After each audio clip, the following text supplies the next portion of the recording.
Salut, moi c'est Mel. Et ce que j'aime faire, c'est tester plein de trucs, jusqu'à ce que je trouve ma passion. Aujourd'hui, je vais tester de faire un bugeot ou un journal. C'est la première fois de ma vie que je fais ça. Je vois plein de choses sur Instagram, Pinterest, des gens qui font des trucs incroyables.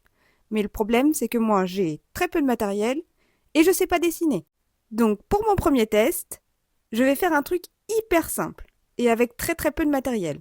J'ai seulement une règle souple, un crayon à papier, des surligneurs, un feutre noir, une gomme et un feutre doré. J'avais un vieux carnet qui traînait dans mes tiroirs, avec des pages toutes blanches. Je me suis dit que c'était parfait.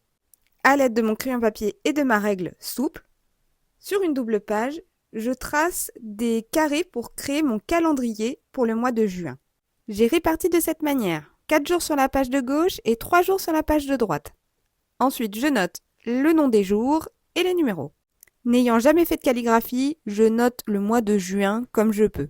J'essaye de faire des petits encarts pour noter des choses pour tout le mois, les choses importantes à ne pas oublier, des notes, des idées.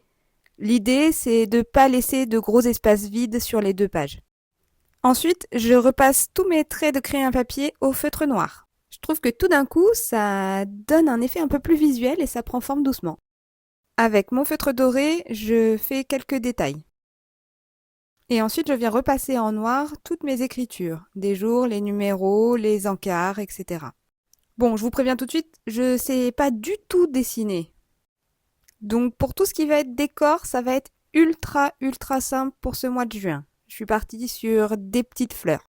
Je pense que pour les mois d'après, je vais augmenter progressivement la difficulté sur les décors et me mettre à faire des vrais dessins.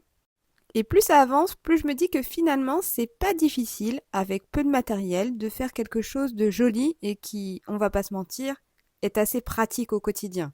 Moi qui ai l'habitude de noter tout sur plein de papiers différents, des post-it, etc., au moins, là, j'ai qu'un seul endroit. Je termine par un petit coup de surligneur pour donner un peu de couleur.